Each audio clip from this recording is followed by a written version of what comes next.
Hey y'all, welcome back. I'd like to, first of all, thank you.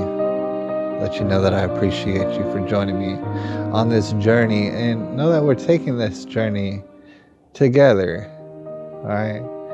And I imagine that some people out there will grow and hopefully I'll grow. And the thing is, before we dive back down the rabbit hole that is Parkland, I want to let y'all know that, y'all's opinions, y'all's theories, y'all's angles, y'all's personalities, everything about it is valid. And I want to hear from y'all. And I already hear from a lot of people. But, if you're out there and you haven't contacted me, I want you to go ahead and do that. Like I said, we're on this journey together. We're going to take it kind of slow.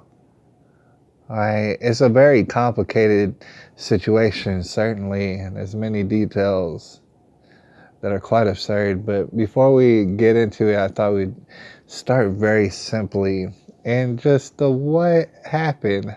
What exactly happened? And this is especially for people who don't recall Parkland very well. Maybe they remembered hearing about it and this and that, and then they forgot about it. All right, it's kind of easy to do unless you're really keyed into the whole, say, gun control situation. If you were, you would hear the name David Hogg all the time. And different other various names who can be also related to Parkland. All right. And like I said, I appreciate y'all's input. Lots of times people let me know things that I didn't know. All right. And my theory is a living theory, and it's growing, and I'm finding out new things a lot, all right, with the greatest of ease. And I would like to thank you for joining me on that here journey, all right? So with that being said, let's go ahead and dive into it. If we're being very simple, let's start off very simple. What exactly kind of basically took place on February 14th, 2018?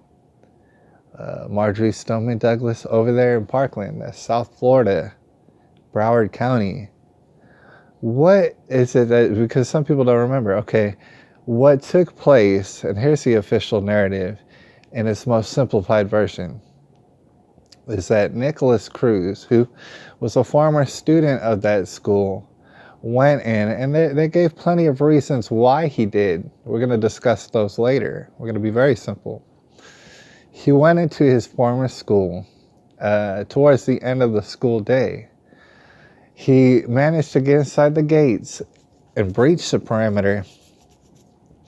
And, some people might have found it suspicious, but he walked up in there with a big bag, all right? And he went immediately into a stairwell on the first floor of a three-story building. That would be Building 12. That's the freshman building at Parkland in Marjorie Stoneman Douglas. That's an open campus, by the way. Okay, so he goes into the freshman building, the first floor, the stairwell, and he readies himself pretty quick, I might add, in order to shoot up the school from implements that he had in his bag. So he starts to shoot up the first floor. He barrels out of the stairwell and he goes into the first floor hallway. And he starts to shoot people up, as you would imagine, just to be very simple. Shoots into some classrooms. He kind of listlessly goes back and forth some of these here classrooms. This is the official story. And then he goes to the end of the building, the west end. All right, it's basically a building with stairwells at both ends, both the east and the west end. A very simple building, 3 stories.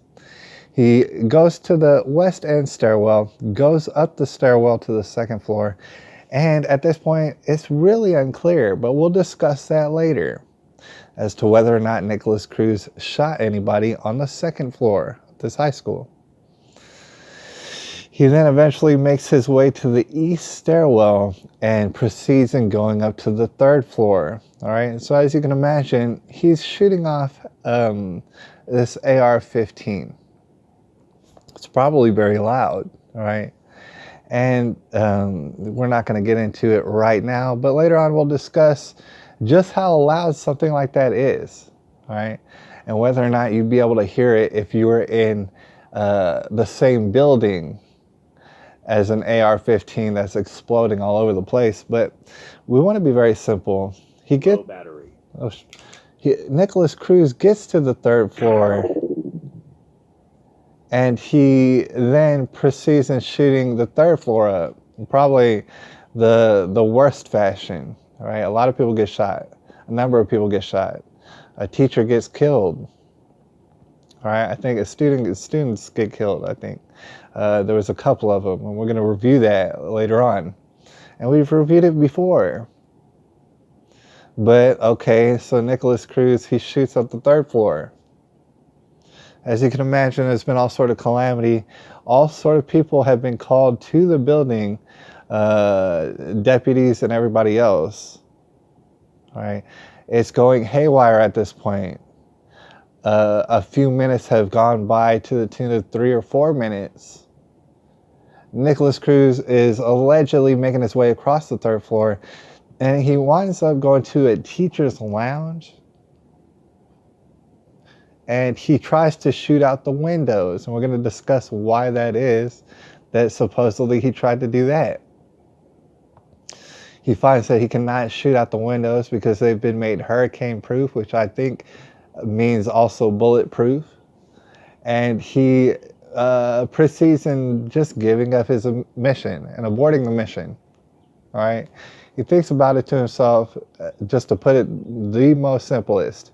He thinks about it to himself for a little bit and decides, well, I'll leave my gun here and my stuff here, and I'll just walk out the door.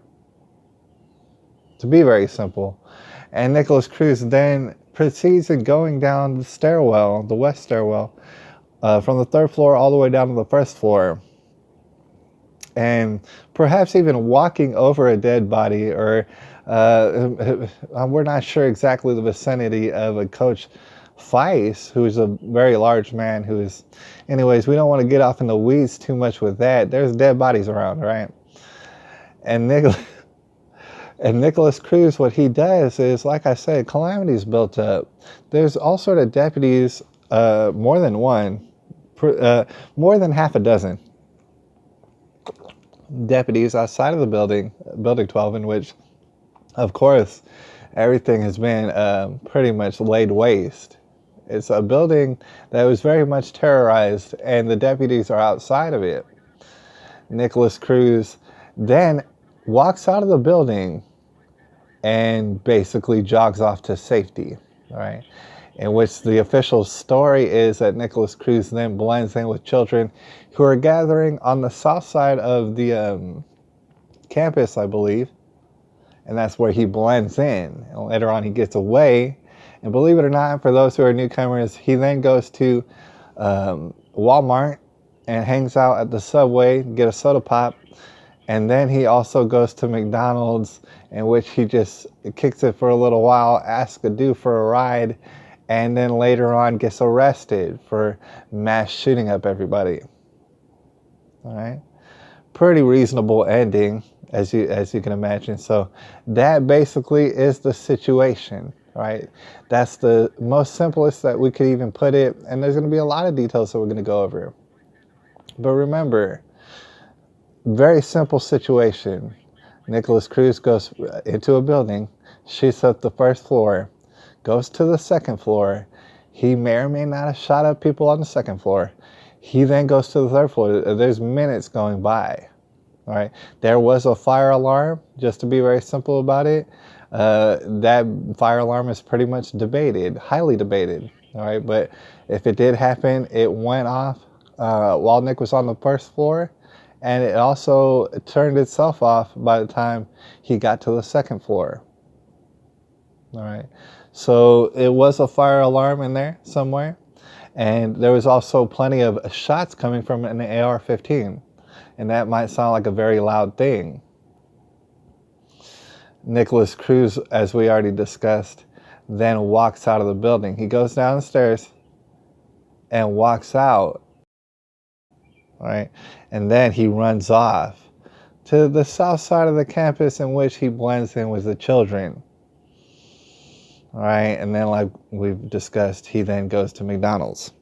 Right, he then goes to Walmart for a soda pop.